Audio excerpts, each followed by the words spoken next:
अच्छा, जिस तरह से देखा गया था कि जब 2014 में मोदी गवर्नमेंट आई और हमारी डिप्लोमेसी जापान से लेके रशिया, चाइना से लेके अमेरिका और ऑलमोस्ट पूरी दुनिया में घूम रही थी, तो क्या कहीं न कहीं हम डिप्लोमेसी में फेल हो गए हैं? वो डिप्लोमेसी नहीं घूम रही थी, वो प्रधानमंत्री घूम रहे थे। तो उसकी वजह क्या डिप्लोमेसी रही थी? डिप्लोमेसी आरती उतारने से और नारियल फोड़ने से नहीं होती।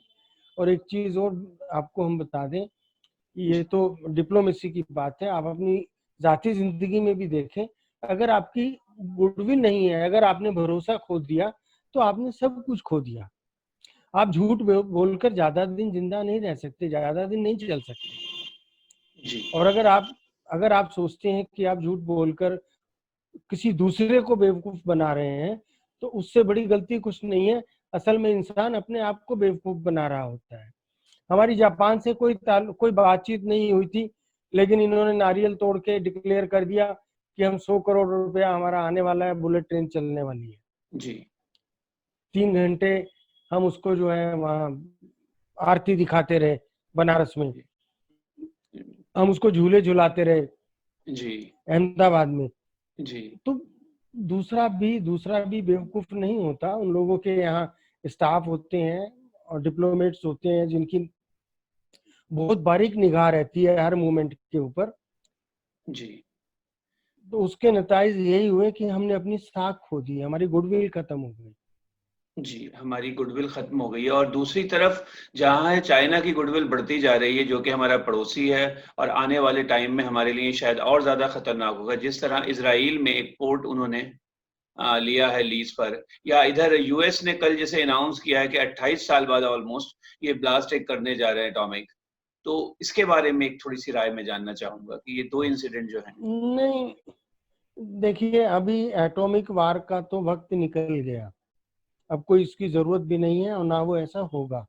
जी, क्योंकि आप किसी की तरफ अगर एटॉमिक मिसाइल मिसाइल चलाते हैं, तो दूसरी कंट्रीज के पास इतने डेवलप्ड आर्म्स एंड एमुनिशन है कि आपके जी, यहाँ से जैसे मिसाइल ब्लास्ट होती है, वो उसको एंटी मिसाइल छोड़कर हवा में ही खत्म कर देगा। जी, तो इसलिए न्यूक्लियर वार वाली बात तो कुछ नहीं है। और अगर उसने कहा है कि हम न्यूक्लियर टेस्ट करेंगे, ट्रंप जी, ने, तो जी, वो सिर्फ अपने इलेक्शन के मद्देनजर और अपनी डोमेस्टिक पॉलिटिक्स के मद्देनजर ही उसने ऐसा किया है।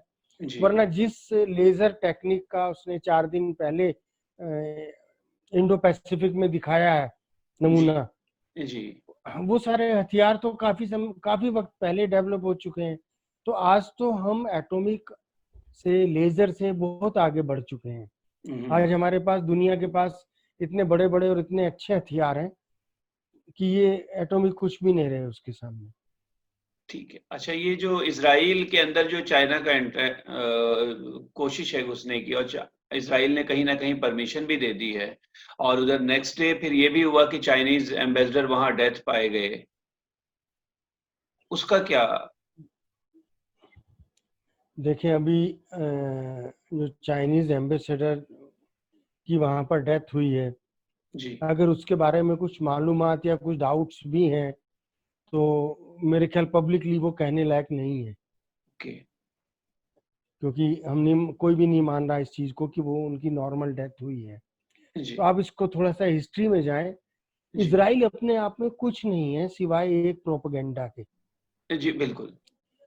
और वो प्रोपेगेंडा भी इसराइल का तब तक चलता रहा जब तक उसको अरब ममालिक ने, खासकर सऊदी अरब ने और जॉर्डन ने उसकी इमदाद की, उसके साथ खड़े रहे। जी, क्योंकि मायशी वर्ल्ड की जितनी भी मायशी सिस्टम था, करेंसी थी, वो यहूदियों के हाथ में रही है हमेशा से। जी, और अमेरिका को भी आप मान सकते हैं कि वो एक तरीके से इसराइल के फंदे में था। जी, क्योंकि ट्रंप ने, और जो प्रेजेंट सिनेरियो चल रहा है, जिसमें मैं कहूंगा कि सबसे पावरफुल अगर कोई इंसान उभर कर आया है तो वो पुतिन है। जी, तो पुतिन ने जो फाइनेंस की, रॉथशील्ड की सिस्टम था 300 जी, साल पुराना यहूदियों का, वो जी, तोड़ने में बहुत बड़ी कामयाबी हासिल की है। जी, और अगर वो टूट गया, तो इसका मतलब इसराइल भी अपने आप में खत्म हो गया। उसका जो झूठ का गुब्बारा था वो जी, फट गया। आज आप देखें, सऊदी अरब आज तक गुलाम था एक हिसाब से अमेरिका का, जी बिल्कुल। लेकिन आज कहीं ना कहीं वो सामने से बोलने लगा है। जी और उम्मीद ये की जाती है कि आने वाले टाइम में डॉलर से फ्री हो जाएगा ऑयल ट्रेड, और जिस दिन पेट्रो जी डॉलर खत्म हो गए, ऑयल ट्रेड खत्म हो गया, आप मान जी के चलें कि उस दिन अमेरिका भी खत्म हो गया। जी तो इजराइल को अपने आप को बचाने के लिए उसके पास जी सिर्फ एक ही रास्ता था कि वो चीन के पास सरेंडर कर दे। जी तो इस जो पोर्ट उसने दिया है, या जो 300 किलोमीटर की सड़क और रेल का ठेका उसने चीन को दिया है, जी आप उसको सीधे सीधे और कम अल्फाज में ये मान सकते हैं कि उसने अपने आप को चीन और रूस के खेमे के सामने सरेंडर कर दिया है। जी और यहूदियों का अपना इस मामले में रिकॉर्ड रहा है कि वो जी कभी भी बहुत जल्दी पलट जाते हैं, किसी के सगे नहीं होते। ये बात कुरान मजीद में भी इशारा है इस चीज का। जी, जी। अच्छा सर, अगर दूसरी तरफ देखें हम, मुसलमानों के साथ जो ज़्यादतियाँ हुई हैं, चाइना ने भी की हैं, इज़राइल में एक ज़माने से होती आई हैं, कश्मीर को भी लोग कहते ही हैं हो रही हैं, वो पॉलिटिकल है या रिलीजियस है, वो बात, वो डिस्कशन का टॉपिक अलग है। लेकिन हिंदुस्तान में जिस तरह से लिंचिंग शुरू हुई और अचानक से अरब कंट्रीज़ बोलने लगी, और उसके साथ-साथ और भी कंट्रीज़ जो अरब नहीं थी, उन्होंने भी ह्यूमन राइट्स की बात की इंडिया के लिए।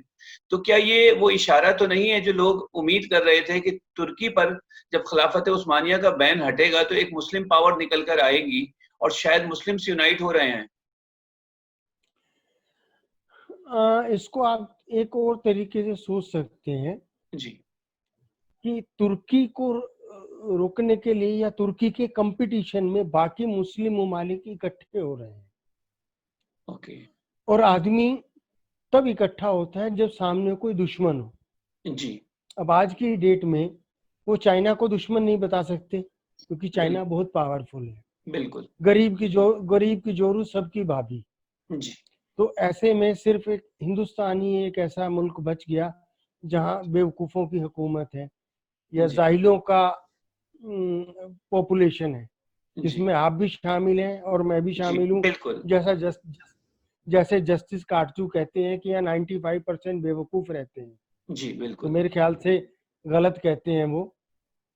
95 कम है, 98 होना चाहिए था। जी, तो इतनी जाहिल कौम को कभी भी मोटिवेट करना, डिस्टर्ब करना जी, दुनिया के लिए सबसे आसान है।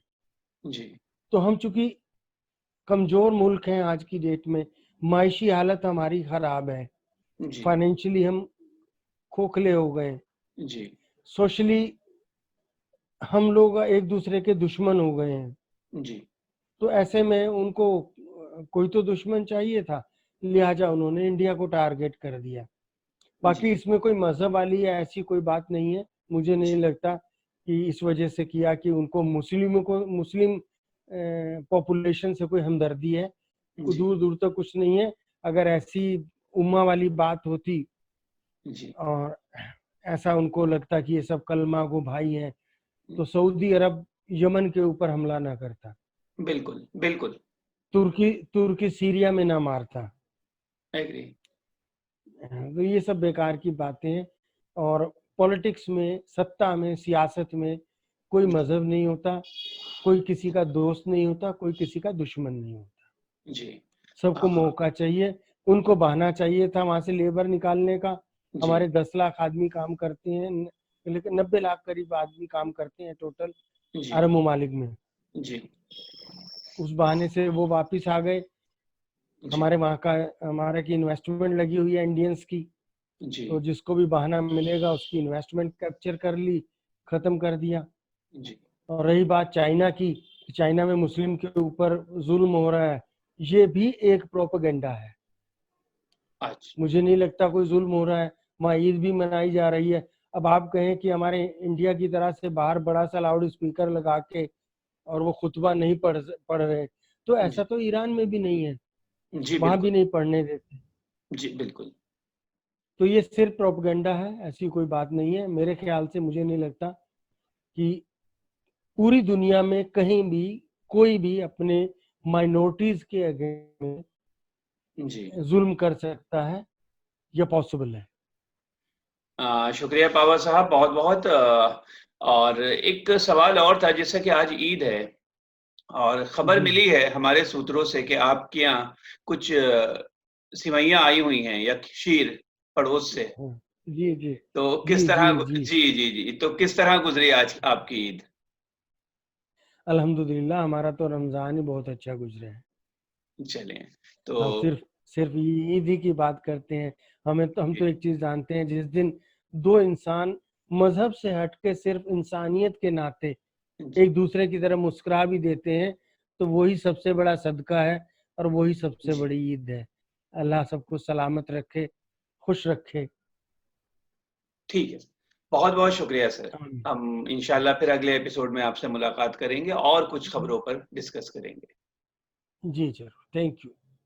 तो नाज़रीन, ये थे डॉक्टर प्रमोद पावा, जिनसे अभी हम बात कर रहे थे इंटरनेशनल न्यूज़ के ऊपर और उनके ख़यालात जानने की कोशिश कर रहे थे। अगले एपिसोड में हम कुछ और ख़बरों के साथ इनके साथ होंगे। हम चाहते हैं, जैसा हमने कहा है शुरू में, कि आप भी हमारे साथ इसमें शामिल होइए और अगर आपके कुछ सवालात जो आप डॉक्टर पावा से पूछना चाहते हैं, हमें नीचे कमेंट बॉक्स में लिखिए अपने फ़ोन नंबर या ईमेल एड्रेस के साथ। हम इस प्रोग्राम में उनको शामिल करने की कोशिश करेंगे। अगले प्रोग्राम में फिर मुलाकात होगी, तब तक के लिए खुदा हाफ़िज़।